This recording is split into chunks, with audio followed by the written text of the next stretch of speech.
How many of you woke up this morning with your mind on spirit? Excellent, excellent. That's the way to start the day. So thank you so much for being here at the Redondo Beach Center for Spiritual Living. Thank you to all of you who are on YouTube watching us. We appreciate you so much. And we appreciate all of you who are here in person. Take a look around and give a wave to someone here. Give a wave to someone and say, I see you, I see you. Send them love, send them love. Yes, yes, yes. At the Center for Spiritual Living, we have a teaching called The Science of Mind. Our founder is Ernest Holmes, and this is a very powerful teaching here that is synthesized from the world's religions and spiritual traditions across the ages. Our founder studied philosophy and religion and science, psychology, to say what are some universal principles that we can use to empower and transform our lives and transform the world. And so that's what we do here. We practice this science of mind, which in its essence is that the name of the class that we're teaching right now, Change Your Thinking, Change Your Life, or maybe we say change your thinking, elevate your thinking, elevate your life. How about that? Yeah, so without further ado, we have our board president here, Mark Ruth, is going to give us our announcements today. Good morning. Coming off the success of our last teen workshop, today is our next teen workshop at 11 a.m. right now during service. Please note that our drumming circle is currently on hiatus. Linda Gauthier is offering 2 times for her painting workshop. But instead of me just talking about it, I'd like to bring Linda up so she can talk about it.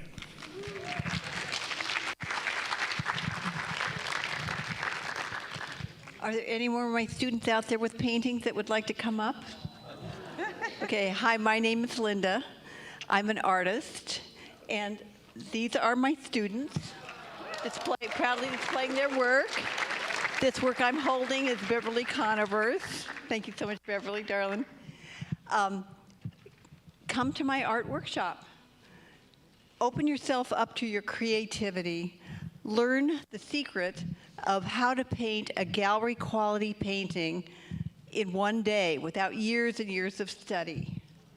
Come to make friends, come to have fun, and come to impress yourself with the amazing painting that you will take home at the end of the day. I will see you all in my art class.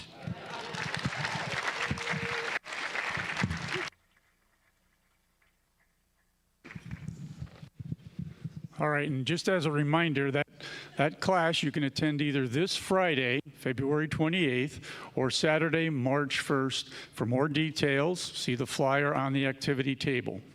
Our men's spirit group will be meeting on Monday, March 3rd at 7 p.m., and it'll either be in the sanctuary or the foyer. So we have a new day and a new time for our labyrinth walk. It'll be on the first Wednesday of each month after service. Our next one will be Wednesday, March 5th, after service, and it lasts until about 1 p.m. See the flyer for Reverend Valerie Reeves' hypnosis class on March 7th and 8th.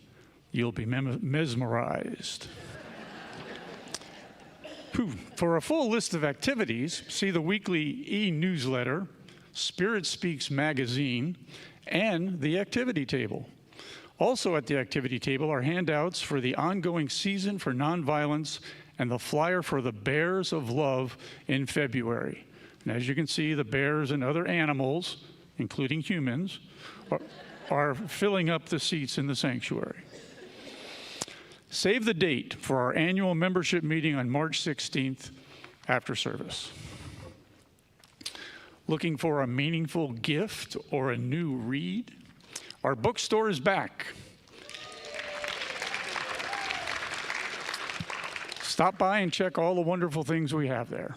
Please join us after service for cake to celebrate Dr. Moira's birthday in Richelieu Hall. I think in Richelieu Hall we'll have a rounding happy birthday song.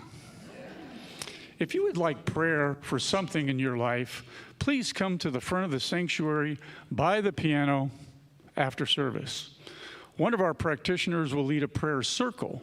You may also place a prayer request in the prayer box in the lobby.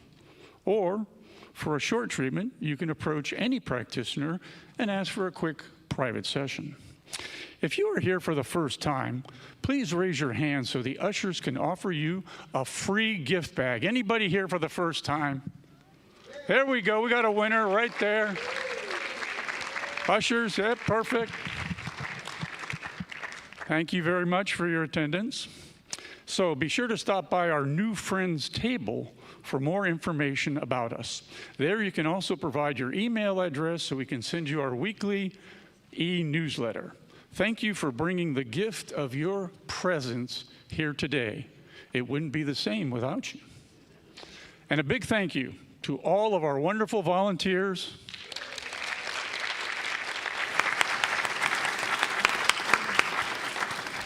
We appreciate all that you do for us. Thank you.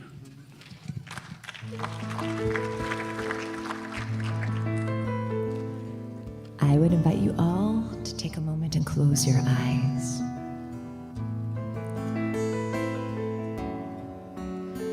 To go within for a second and take a deep breath.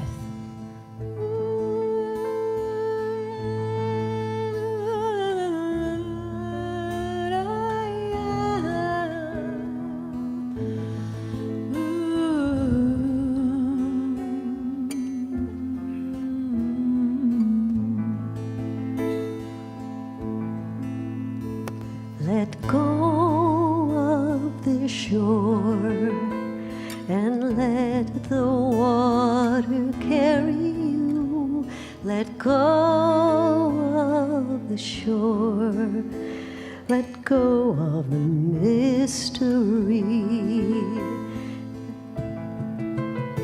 Let go of the shore and let the water carry you.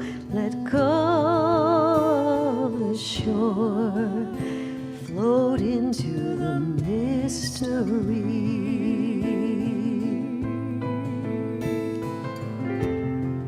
You have all you need, it's all inside of you. Just close your eyes and breathe and know that you are safe. Let go of the shore and let the water carry you. Let go of the shore, float into the mystery.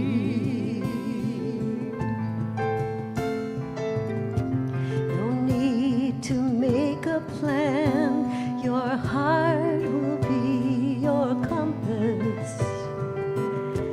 Just lift your sails in faith and trust you will arrive.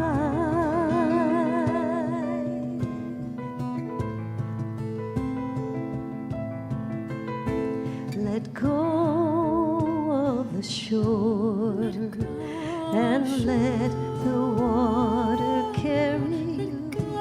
Let go of the shore, float into the mystery. Let go of the shore, float into the mystery.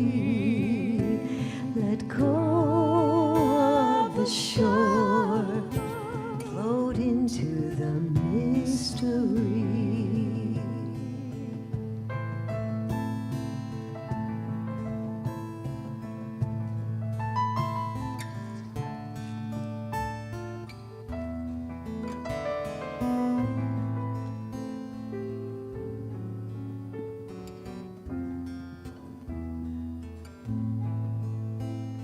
And now, let us remember that we are in the presence of Spirit, and Spirit's presence is in each one of us. And that presence never lets go of us, ever, ever. No matter what it might feel like, Spirit never leaves what it enters into. And so, beloved presence, I give thanks for this knowing. I give thanks for realizing that at any moment in my life I can lean into that presence and be still and know that all is well within and without. I trust my source, and I call upon that source right now to mend and fix and heal whatever seems to require it in my life and living across its broad spectrum. And I am open and I am available to being whatever it is that Spirit chooses to be by means of me.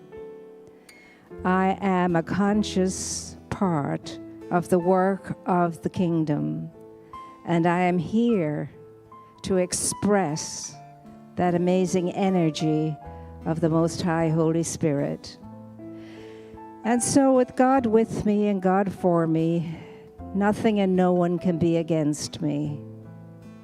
And I am knowing here and always that right where I am, Spirit is. And where Spirit is, all is well. I relax now, I release.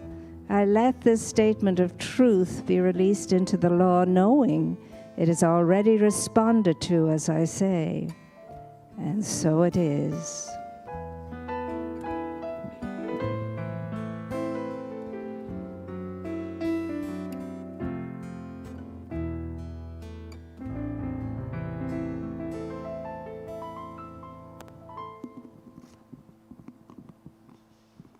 Good morning, my beloved Redondo Beach. It's so good to see you. And how to those out there? Good to see you all. Reverend Gregory's topic today is such an interesting one. It's independence and closeness.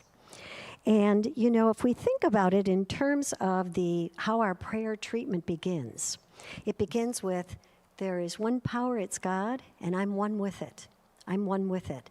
That explains independence and closeness right there.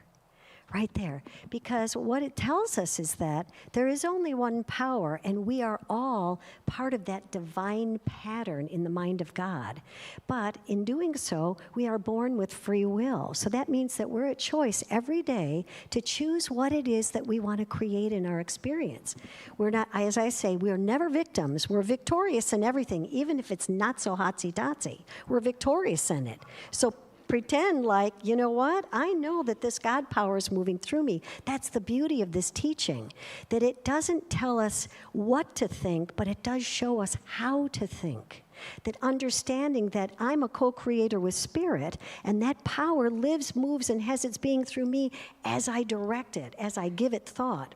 So let's see what Ernest Holmes has to say. And on page 108 and 109, he says, what is freedom or independence? It's the ability to do, say, and think as one wishes, to express life as one personally desires. Man is created with the possibility of limitless freedom, and let alone to discover it himself. Right then and there, we're not destined to do anything other than the way we think. Because guess what? You and I are the only thinkers in our mind. We're the only thinkers in our mind. There's nothing that can happen unless we let the thought in. Now, how do we create? One of the ways, Neville Goddard, who's a great mystic, always said that imagination is the key. Because imagination creates for us, helps us create the vision that we want to direct. And Ernest says, imagination fuels the power behind our word. Now, I want you to think about a time when you used your imagination to create something. You know, we watch movies and you get into it and you get frightened in the frightened spot and you laugh at the silly parts or whatever it is. And I was thinking about when I was a child, I was about 8 years old, and I decided, I packed up my Barbie suitcase with my Barbie and my Ken, and I threw a couple horses in for good measure, of course. And then I had some Oreo cookies and some juice, and I looked at my mom and I said, I'm going out exploring. I'm done. I want to go explore. She's like, oh, okay. I promptly walked out the back door and climbed the tree. and sat in the tree all day exploring. And then she'd be like, Mary, it's time for dinner. Okay, I'm done exploring. It's time to eat dinner. Come in. But think about it for a second. When we use our imagination creates for us the best and most juicy experiences. And if those aren't happening in your life, get a wiggle on, get going. Start initiating that imagination and say, you know what? I'm an independent thinker. I don't have to think, I don't have to listen to the CNN constantly negative news. I don't have to do any of those things other than pay attention to what I'm paying attention to and where I want to go. So there's the independence. Now let's think about the closeness. We're born of spirit. We cannot be ever separated from it, just like Dr. Moira said. That is our very, very essence. I don't know about you, but you'd wake up and go, look at your good God self, aren't you magnificent, right? But sometimes we forget to do that. We forget to play that tape in our mind, and we think about the limitation. We know that in this teaching, wherever we direct our thought, the energy flows. You've heard that saying, if you think you can, you can. And if you believe you can achieve it, you will. It's a matter of what am I putting my belief into? What am I knowing? I'm an independent thinker, and yet I'm very close with Spirit because I'm the co-creator. And that Spirit wants only our best and highest good at every moment. And do you believe it? Okay, so please affirm with me. There is one power. That power is God. It is this magnificent, divine intelligence expressing as me. Now you get to look at the person next to you and say, you are a magnificent, divine expression of the creative mind, and all is well in my world. And so it is. Thank you. All right. Thank you. Thank you. I would now like to welcome our soloist for today, Mr. James Higgins.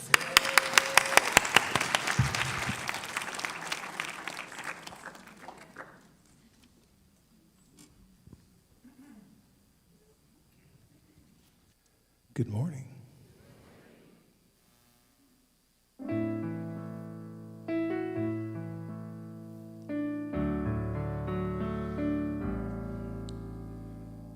We are held in the hands of grace,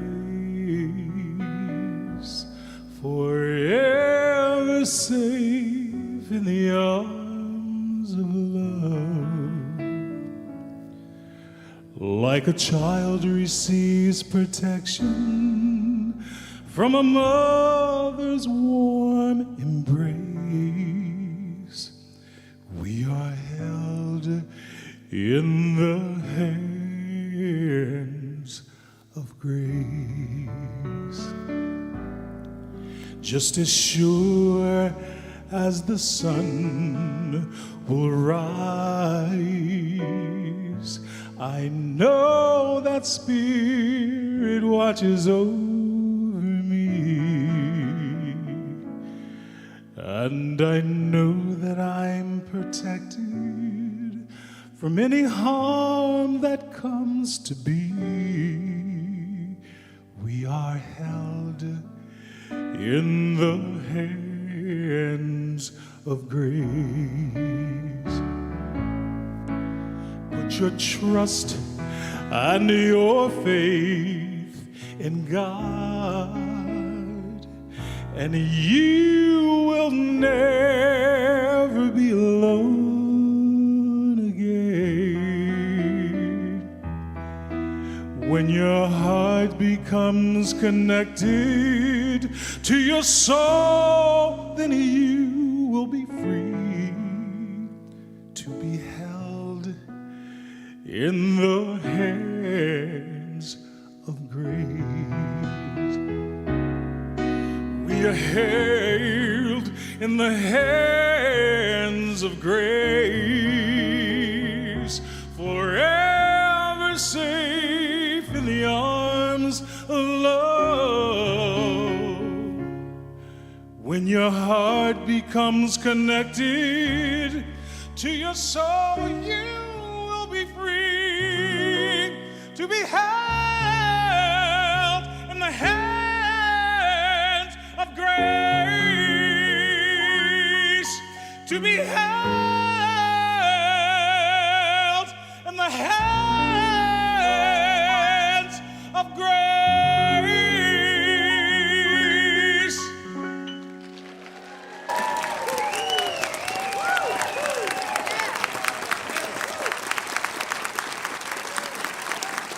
Thank you.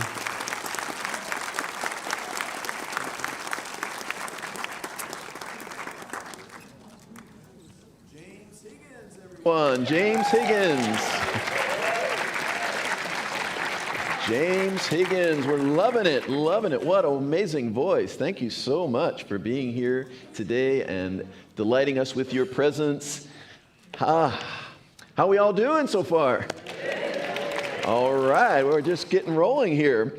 So thank you, Reverend Mary, wherever Reverend Mary went there. Where's Reverend Mary? Over there, right there.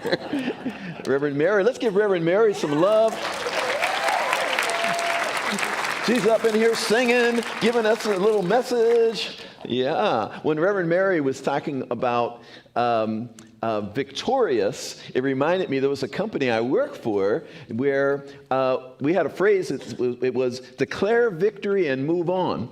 And you might think that we were using that phrase after some great accomplishment, but in fact, we were using that phrase at a time where the appearance would be that we did not accomplish what we wanted. But we knew that it was up to us to decide whether it was a victory or not. So we would say, declare victory and move on. I'm going to invite you today to take something in your life right now that maybe you're kind of been holding in a space of like, I didn't really quite do that right, or I messed up, or something like that. I'm going to have you bring that to mind, and then we're going to switch that around, right? I'm going to invite you to say, I declare victory and I move on. I declare victory and I move on. Let's try that again. I declare victory and I move on. Let's seal it with a third time. I declare victory and I move on. Yes. We're always victorious because we get to decide whether it's a victory or not. Yes? Yes. Absolutely. So, I want to read you this morning. I want to start by reading you this morning a prayer that Ernest Holmes wrote in 1953. He wrote this prayer for our country. It's called A Prayer for My Country, and it was written by Ernest Holmes in 1953. And I want to share it with you this morning. So if you want to, you could close your eyes and just take it in. This is from our founder, Dr. Ernest Holmes, a prayer, my prayer for my country.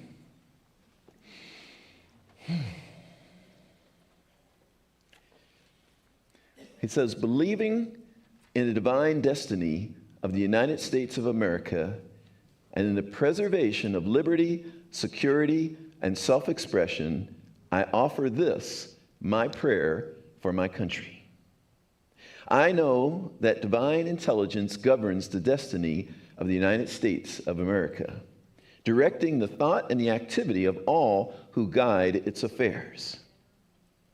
I know that success, prosperity, and happiness are the gifts of freedom and are the divine heritage of everyone in this country. I know that success, prosperity, and happiness are now operating in the affairs of every individual in this country.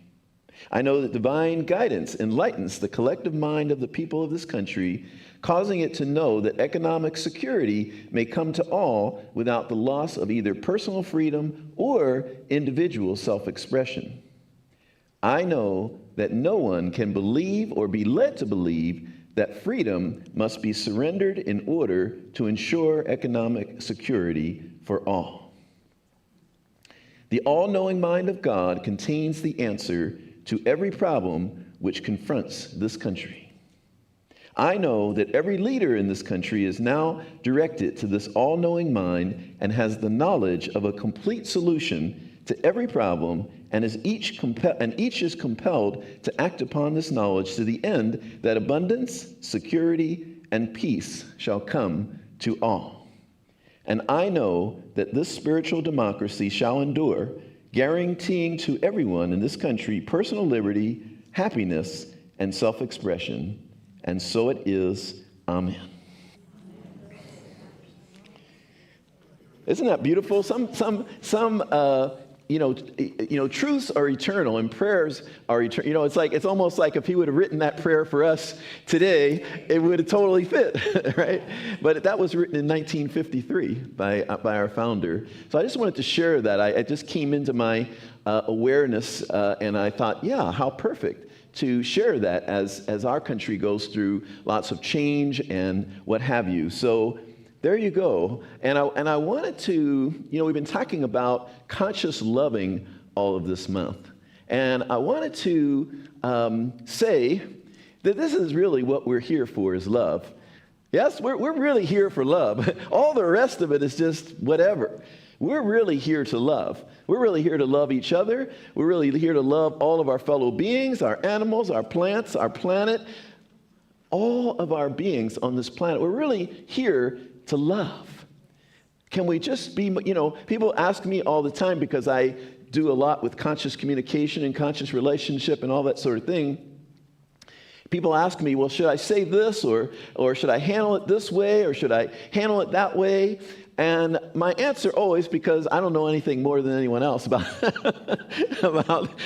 what do you say in this situation and what do you say in that situation, because I don't think there really is a formula for you. Oh, well, in this situation, here you go. Let me pull out number A111. That handles that situation. I don't know that there is such a thing. But what I know is if we get really clear, and we get really clear that our only intention in this conversation that we're going to have, we don't even know what we're going to say. We don't even know how to say it. It's too difficult to say in particular situations. But if we can get really centered and grounded in the intention that my only intention is love. My only intention is the highest and best for myself and the highest and best for the other person or persons. If we can get centered in that, the words will come. And we can fumble over the words. We can fumble over the words. We can say, I don't know how to say this. We can say sound like we're not articulate at all. But if we truly, not just faking it, right? Because any of these things you can use as a passive-aggressive thing, right? You can go like, oh yeah, my intention is love. And then we say, my intention was only love. That's your problem. My intention was only love. We can use that as a passive-aggressive way. But what I want to say is if we truly align our heart and our entire being, where truly our only intention is love, and we're really coming from love, the right words will come and we'll say it, regardless of how the person might respond. We can't control how they respond or react. But that will be the right thing to say, that which comes from an intention of only love. Yes? Yes. It's beautiful. So we've been talking about conscious loving, and today we're talking about, what are we talking about today? Independence and closeness. People ask me, it's like a quick quiz on the street, People will come up to me, oh, what's your talk this Sunday? I'm like, whoa, so much is always moving in me. But today we're talking about independence and closeness. Because often we can put those two in separate, either you're independent, hey, I got my freedom, woo! Or closeness, oh, I'm all... what do they call that? What do they call that when you're in a marriage and they go like, the old ball and chain, right? Claudia's looking at me shocked, like, what? We've all heard that phrase, right? Right? So we oftentimes will put those two in different categories. Either you're independent and you're just living that independent free life, I got my freedom, or you got the ball and chain. I'm in this, But what I want to talk about today is that those two are not mutually exclusive, independence and closeness. That in a healthy relationship, in a conscious relationship, it is the integration of those two. That's what we're mastering in a healthy relationship, in a conscious relationship. We're mastering independence and closeness side by side. Right? That we can take space, that we come in for closeness. The authors of the book, Conscious Loving, Gay and Kathleen Hendricks, they're a couple, they're therapists. They talk about a pulsation between the two, that there's a pulsation. You know, you come in for closeness, and you enjoy some closeness, and you enjoy some closeness, and you enjoy some closeness, and then there's the pulsation switch to the other. And now we take some space.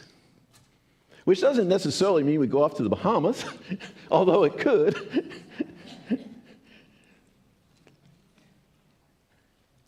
It just means that we still have a life.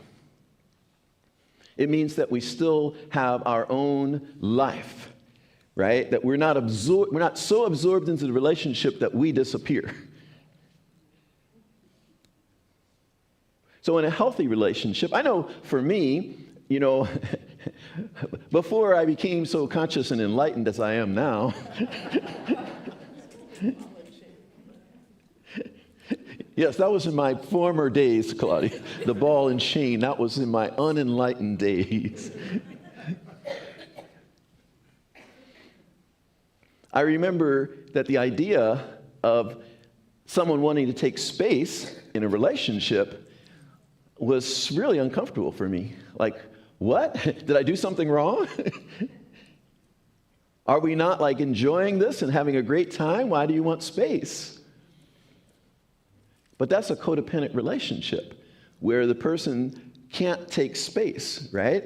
In a healthy conscious relationship, we welcome the taking of space. We go, yes, take care of yourself. Yes, go hang out with your guy friends. Go hang out with your girlfriends. Go do this thing you like to do. So we have that healthy balance between independence and closeness. What the authors describe is that often when we don't have that balance, that we have a fear-based relationship. We're either afraid of closeness, and so, you know, we want to maintain our independence because we're afraid of coming in close, or we're afraid of the independence. We become so dependent upon another person. Can I exist without this person? Strange as that may sound, I've experienced both of those fears. You know, when I've been in a relationship, a long-term relationship, and I'm used to that person being there all the time, and then they go away, I have had that fear of like, oh, you know, because sometimes the other person knows how to do all these things I don't know how to do. Oh, what am I going to? Someone once told me when I was in a long-term relationship, and they saw me, and the person was away for a while, and they saw me, and they said, "You look lost."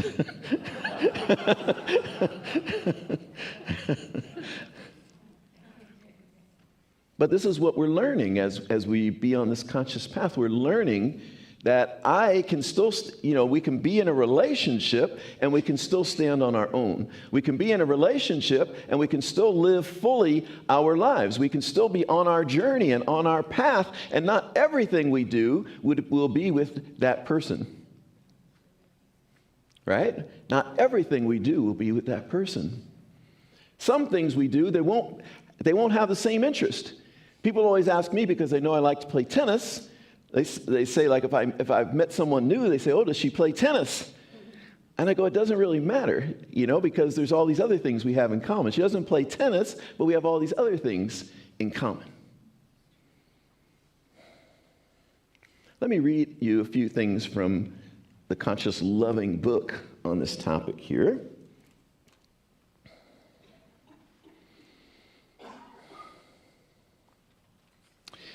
Let me give it to you straight from them. It says, in a close relationship, we have two distinct needs: closeness and independence. In a co-committed relationship, and that's what they call a conscious relationship, both of these needs are acknowledged and celebrated.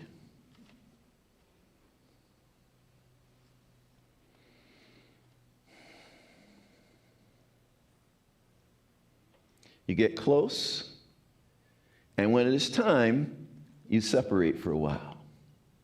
Then it's time to go for more closeness. A good relationship is a pulsation of closeness and space, both parts of the pulsation are essential. And then they talk about what happens when you're in not such a conscious relationship. It says they get close in the new relationship, and out of that closeness comes fear. And out of that fear comes the expectation of pain. And out of that expectation of pain, they withdraw from each other. And then often they blame each other for their pain. I was feeling, they quote someone, they quote a fictitious person, I was feeling okay, then I got close to you. And now I feel bad. Obviously, that's your fault.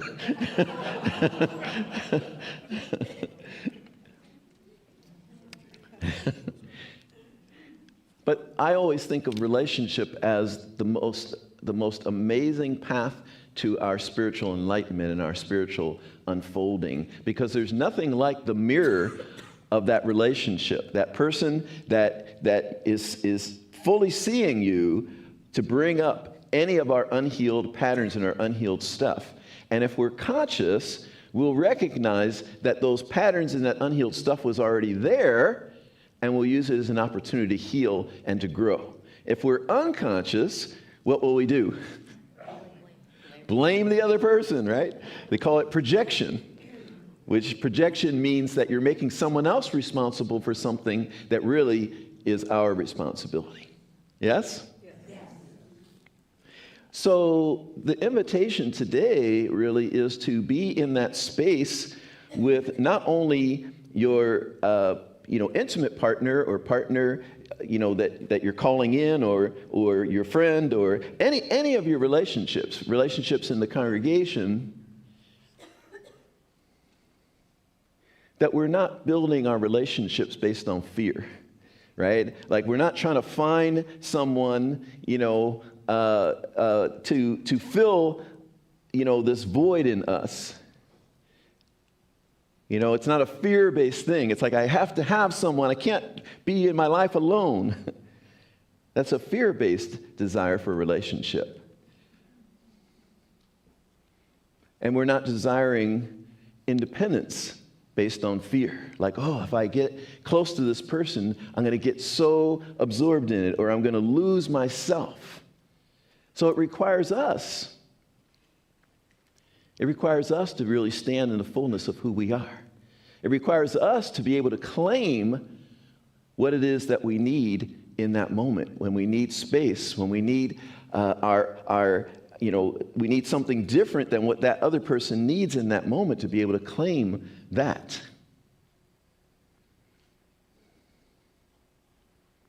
So in a conscious relationship, we're constantly growing.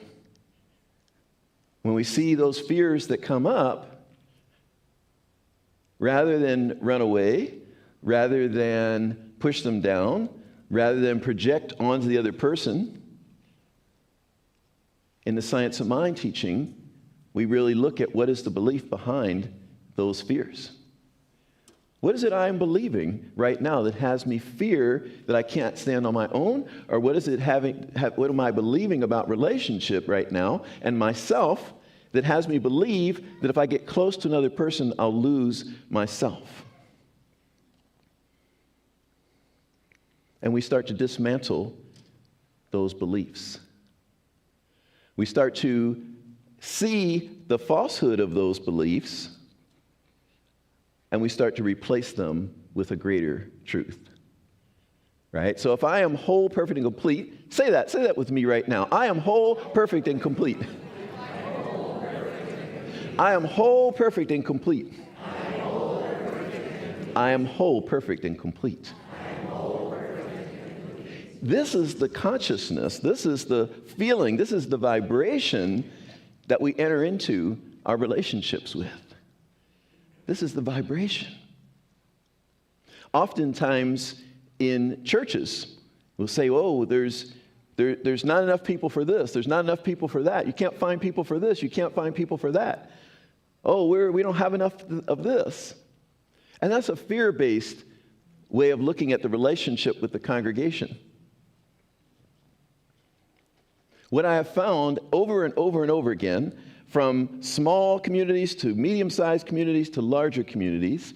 It's the same mentality that shows up. It's not really a matter of how many people. Once we get into that mentality, you know, it's a lack mentality, right? It's the same as when we're looking for a person to fill, you know, some void. We're looking for the people in the community. It's like, oh, we've got this void to fill. But the moment that we begin to feel worthy and deserving of this healthy relationship with each other and this healthy relationship in the community, the moment we begin to have these healthy ideas about how we want our life to unfold is the moment that everything starts to shift. For the board, for example, I can't tell you how many, especially smaller communities, that said, oh, we'll never find anyone to serve on the board. Who is it going to be? They ask me, who is it going to be then? Because I'm telling them, well, sure we will. Sure we'll find someone. Of course we will. And then they say, well, who is it going to be then? Who? And of course, I don't have an answer in that moment. I don't know who it's going to be. What I know is that the moment we go into the consciousness that our needs are always met, that just as we're needing someone to be on that board, someone is coming forth and wanting to be on the board.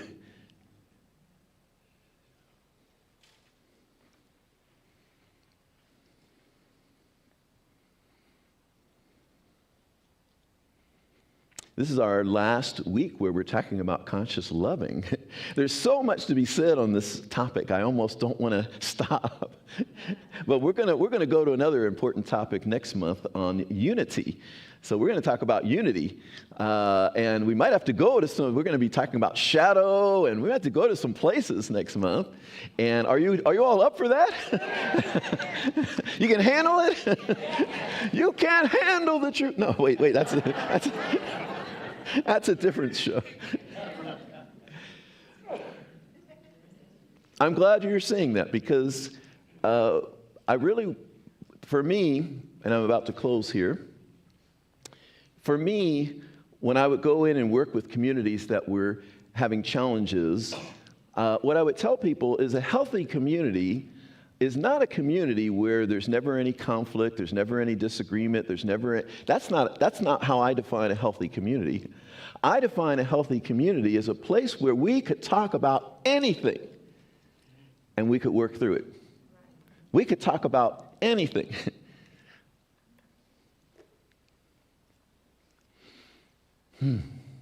Thank you. I think this is such a community right here that we have.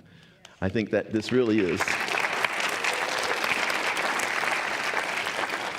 Honestly, without trying to build you all up and all that and compliment you and flatter you and all of that, honestly, as I spend time with this community for the last 7 months now, it's a pretty darn healthy community. You all operate in ways that are pretty healthy with each other, and I'm not saying we've perfected all of that, but I really love that I'm coming into a community that's starting already at a place that's pretty darn healthy. There's not a lot of animosity toward other people in the community. There's not a lot of bad-mouthing people in the community. There's love for each other. So today, as we close this month on conscious loving, I really invite you to take on the invitation to be 100% responsible for what you create in your relationships. Because you're that powerful. You're that powerful. I'm that powerful. You're that powerful. To take on 100% responsibility for what you create so you don't fall into that codependence. And don't allow yourself to be codependent with someone else when they're not taking 100% responsibility for their part in the relationship. You know how that goes? We start to say, oh yeah, they did you wrong, yeah. So this will be the way that we really just continue to build on this healthiness of how we relate to each other. If we each take 100%, not 50%, 100% responsibility for our experience. Not 100% responsibility for everyone else's experience, but 100% responsibility for our experience. That, my friends, we'll continue to build the most healthy community that we're inviting others into, and they'll say, wow, I want the world to be like what you all do here. Yes? Yes. Are you up for that? Yes. All right. Thank you so much. Blessings. Blessings. Thank you. Thank you. Thank you. Thank you. Thank you. Blessings. Love you all. Love you all. You're awesome. We're going to invite up James Higgins again to sing us another song here. First of all, thank you so much for having me this morning. What a blessing you all are. You know, this morning you guys sang a song, you woke up this morning and you stayed in spirit. Did you believe that? You stayed in spirit? Okay, I'm going to trust you on that. I'm going to trust you on that because, you know, it's pretty sweet to have God in your life too. Real sweet. How sweet it is to have God in my life. Yes? Yes? Yes? Yes? Yes? All right. How sweet it is to have God in my life. Yeah, yeah, yeah. How sweet it is to have God in my life. Needed the shelter of someone's arms, and God, there you were. Needed someone to understand my ups and downs, God, there you were. With sweet love and devotion, deeply touching my emotions, yeah, I want to stop and thank the Spirit. I just want to stop and thank the Spirit. Whoa, yes, I do now. How sweet it is to have God in my life. Yeah, yeah, yeah, yeah. How sweet it is to have God in my life. Oh, that's nice. I close my eyes at night, wondering where would I be without God in my life. Everything I did was just a bore. Everywhere I went seems I've been there before. 'Cause you brighten up my nights and all of my days.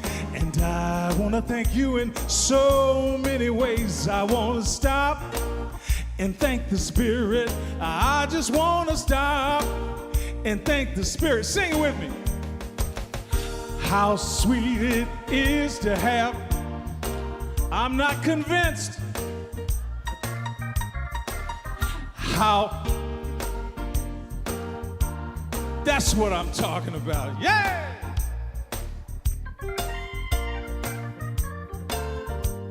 Oh, yeah. You are better to me than I was to myself. There's you, there's me, and there ain't nobody else. I want to stop and thank the Spirit. I just want to stop and thank the Spirit. Sing it with me. How sweet it is to have. Oh, yeah. Here we go. How sweet it is to have. Every day in every way, yes it is. How sweet it is to have God in my life. One more time, come on with it. Now let me hear you. How to have God in my life. Yeah!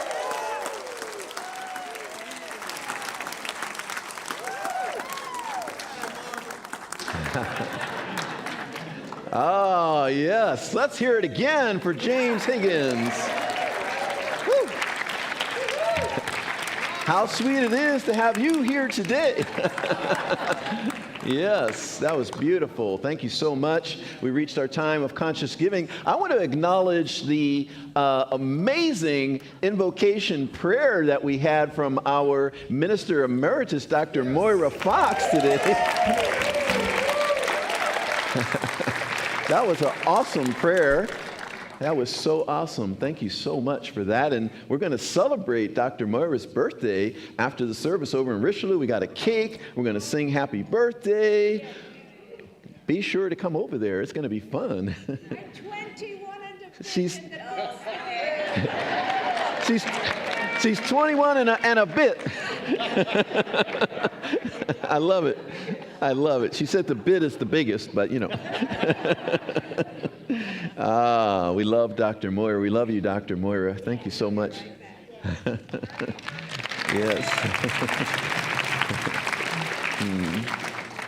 All right. So thank you for the ways that you give to this community. You all are generous. You give, and it really allows us to do what we're doing here. And we got big things to do, even bigger things than what we've been doing so far. You know, we've got really big things to do here because God is always trying to do something bigger. Doesn't matter where you are. God is always trying to do something, that next thing, that next greater thing, that next greater thing. We're evolving, yes? So lots of ways to give. You can text to 424-379-3733. Just text the amount that you want to give to that number, or you can go to the website, redondocsl.org/donate, or you can use the QR code by pointing your camera at it and a little link will come up, or you can write a check, or you can give cash. Many ways to give, and thank you again for the ways that you do give. So I invite you to hold your gift or your hands to your heart as we affirm together. Divine love consecrates my gift. It goes forth to heal, to bless, and to prosper. All those who give and all those who receive. I rejoice in the sharing of my good. And I release my gift with love, and so it is. Yes. Grateful for the morning. I'm grateful for the sunlight on my face. Grateful for the feeling. I'm grateful for the knowing. Grateful for the love that's in this place. Grateful for believing that God is all there is. That God is all there is. Grateful for the morning. Grateful for the sunlight on my face. Grateful for the feeling. Grateful for the knowing.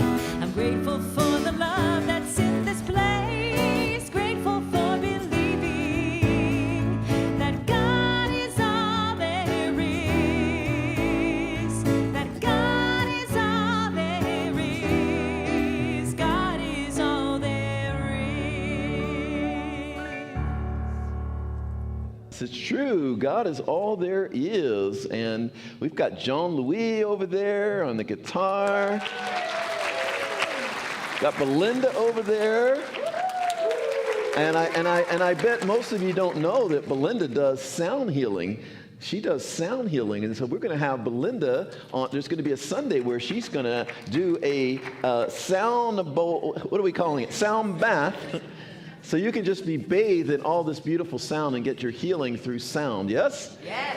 Yeah, it's going to be great. The prayer that I read to you from Ernest Holmes, a prayer for my country, I made copies for all of you.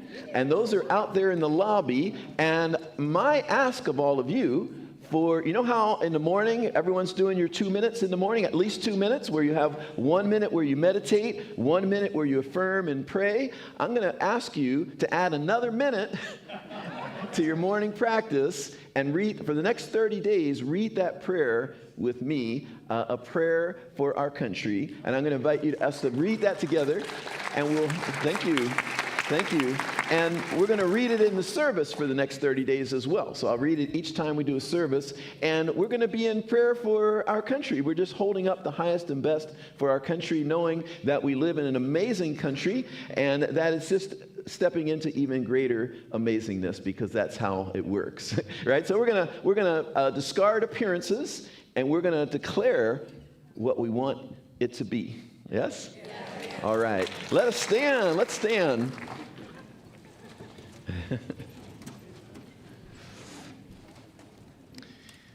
All right, I'm going to invite you to affirm with me right now. This is the part of the service usually where I would close with prayer, but I think it's so much more powerful for you to be speaking a prayer yourself than it is for me to be speaking a prayer. So let's do a prayer together, right? There's only one life. That life is God's life. That life is perfect. That life is my life right now.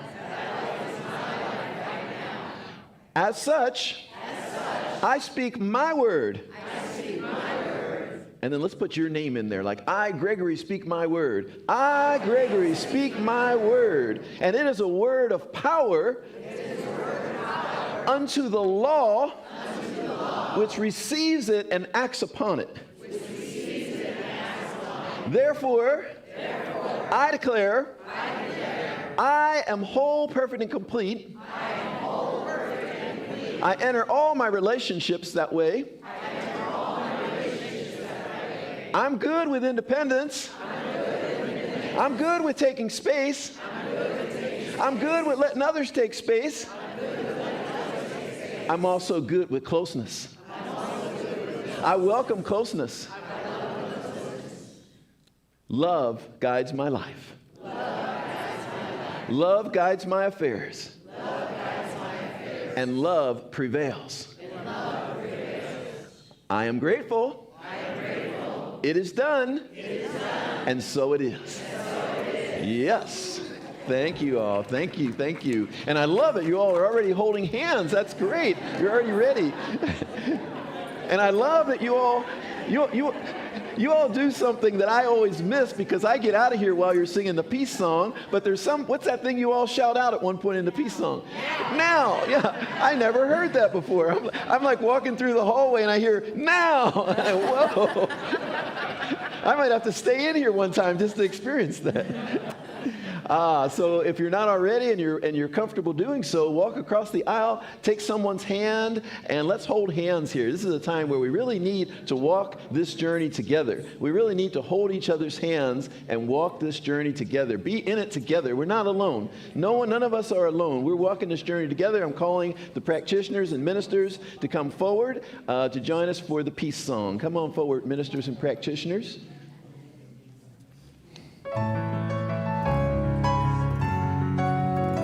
Happier than ever.